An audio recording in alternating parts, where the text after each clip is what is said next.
Hey, what's up, guys? I thought I'd try to get back to comics a little bit. Yes, I'm a little overdue for the next installment of the Peacock. I'm still working on it. The reason, of course, is I picked up a bunch of extra shifts at my job.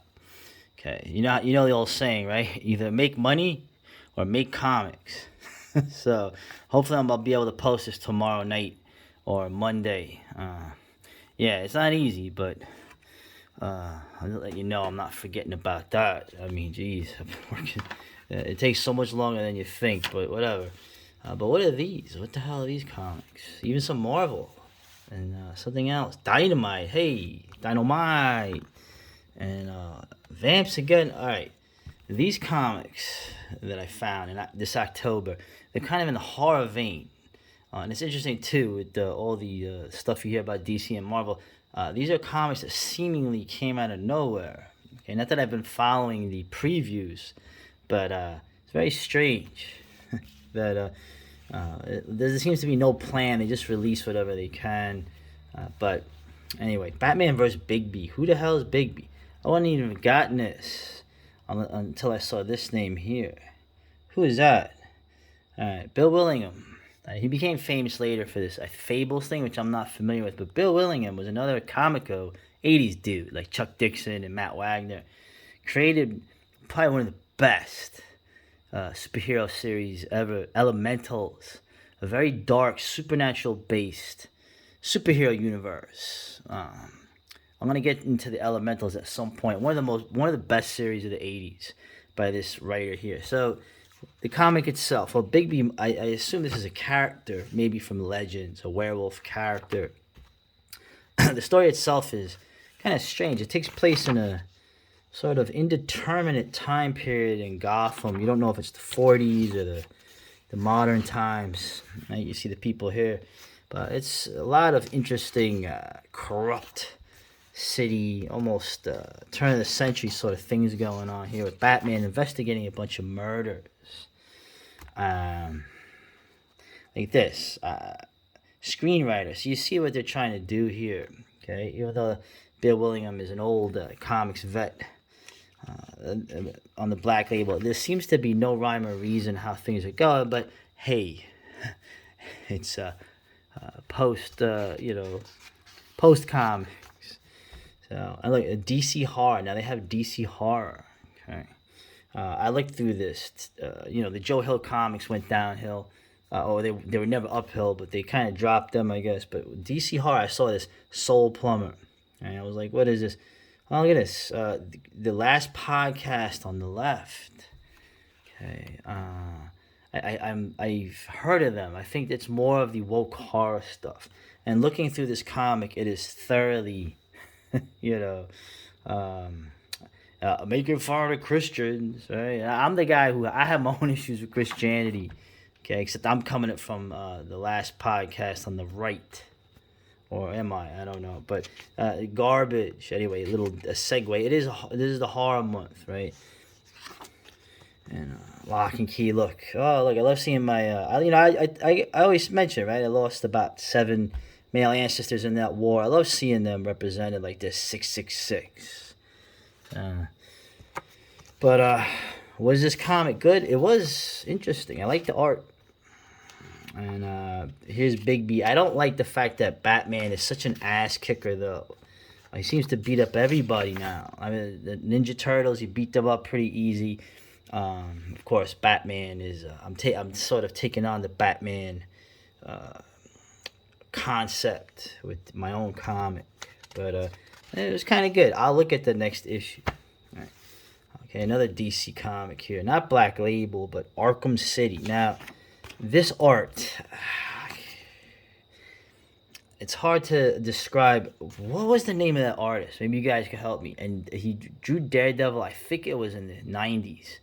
I forgot the name of the artist. He drew Daredevil in this style. It wasn't, obviously, it was Mazzucchelli, Sienkiewicz, Miller inspired, but the guy had his own style like this. I don't remember what it is. As for the story, it's actually kind of cool in terms of there's no Batman anywhere, and you have the asylum, right? Very gothic. You have this chick. I don't know if she's a established character, but it's a very supernatural situation going on, and the bringing back the Ten-Eyed Man, one of those weird 70s Batman stories. The guy was blinded, but he had optic nerves reimplanted in his fingertips. I know how it sounds. He didn't literally have eyes here, but it helps the horror aspect of it.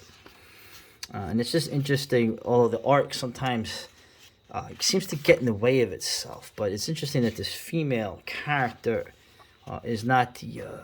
she seems to be in cahoots with this Ten-Eyed Man and some greater conspiracy.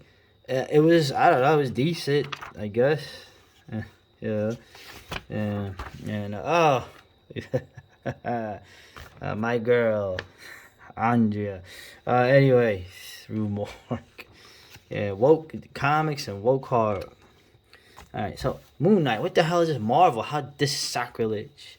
Well, I remember as a kid, I always kind of liked Moon Knight. He was sort of like an Egyptian-themed Batman, and later they seem to have made him like a moon worshiper. They made him sort of like an insane person, which is awesome.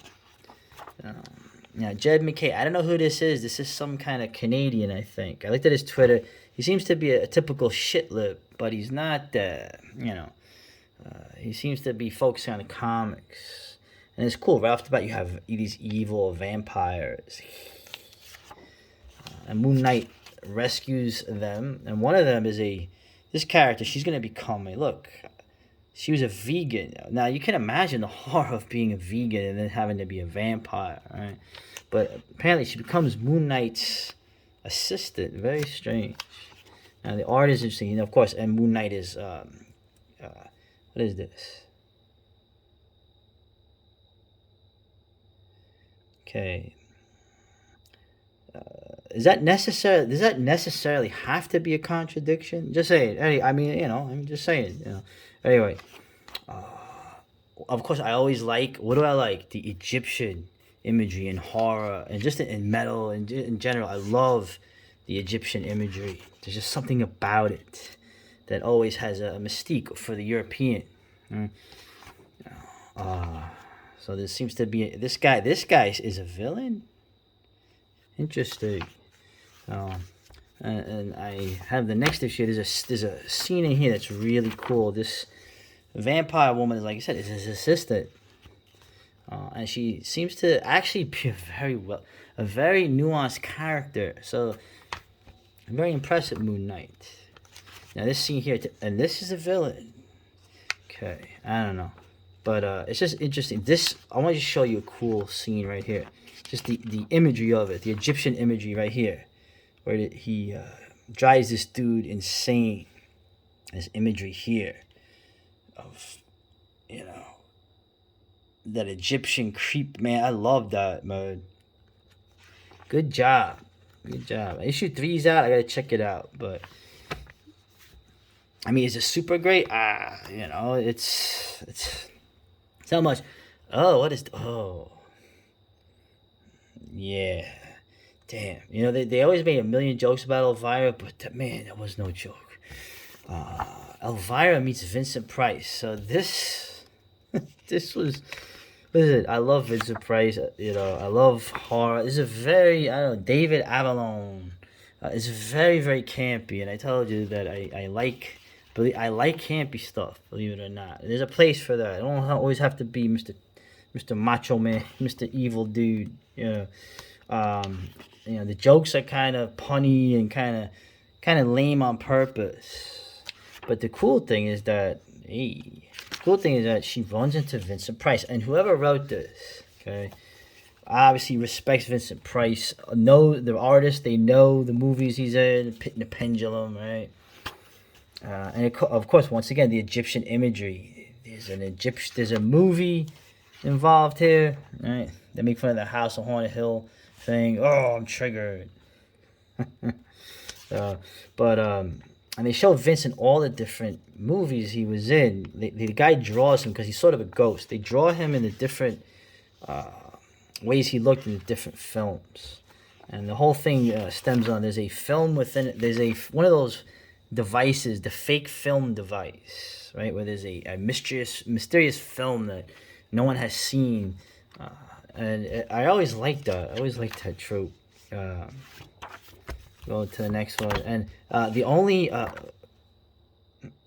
political joke in here was a Mitch McConnell joke. Hey, shit libs, we don't like Mitch McConnell. Nobody likes him. All right. And like once again, the Egyptian stuff, and they show him here in the Theater of Blood. They even mention Theater of Blood, and they actually mention his turn in the Ten Commandments. So he becomes that guy, that evil dude that they murder. So whoever wrote this and did the art for this, there's a real respect for the horror, classic horror, for Vincent Price. It's a lot of fun. You know, Elvira is always something to look at, and she actually is. She's kind of funny. So this was a lot of fun for Halloween. Yeah, remember that movie? Like a third of the jokes were about her. You know. Anyway. And wrapping it up, I have to get there's an issue before this that was really good. Keeping the Egyptian imagery going, vampires. This is the best of these. What are these called? Warrant magazines. To take on the old Warrant magazines by Don Glut. This Vampires Camilla seems to be the best of these other comics they have that you find in the bookstores. I mean, I got this in a comic store, but you have them in the bookstores. Right? This is an interesting story about, like, you know, an online creatures killing people for, you know, people donate money so they can watch people be killed by the creatures, and then seeing, of course, that I like that the actual vampires, like, these guys are too high profile, giving us other spooks a bad name. Okay, nabbing the nun was the last straw. Yeah, and then we have a vampire president that looks like, oh my god, Mel Gibson. That's the artists do that. They seem to draw like some of the characters as famous people. Okay, literally, and that looks like, what's his name from Lethal Weapon. Man, that's kind of cheesy. It's kind of cheesy, but it was kind of funny. Where, yeah, imagine if we had a vampire, Mel Gibson, as a president. That would actually probably be the greatest thing ever. Okay, rather than what we have. Well, of course, that guy is a meat puppet. But it's just kind of funny that why would you make Mel Gibson look like that? You know he has a beard now, right? And there's a couple of other things here done in the old style. This one here was the cover. Queen of the Cobras. Oh, I love that. Egyptian imagery. Although there's an Indian aspect to it. Right? You got, what is he? Shiva. Right? I always mentioned the dance of Kali, the uncontrolled feminine. But this one was kind of cool. There's actually if anyone you remember, there's like a Rikki Tikki Tavi reference in this. Right? Remember the mongoose? Yeah, which is kind of cool. And like I said, there's a bunch of these cool stories here. I have never been here. My friend Nero took my buddy James here. East Stroudsburg, PA, right on the Delaware. Right, way too many New Yorkers moved there. But anyway, yeah, Vamps. This is a lot of fun. So I have to get the other issues that came out. I think there's like 2 or 3 in between. But yeah, look at that. That is awesome. I love the Egyptian stuff, man. And so some better than average, you know, October Halloween horror themed comics. Unbelievable. So this Elvira thing is really a lot of fun. So like I said, very respectful if you're a fan of Vincent Price, and if you're a fan of Elvira in general. So, all right, have a good night. More to come. I gotta finish the next post for the Peacock. Never enough time. Later.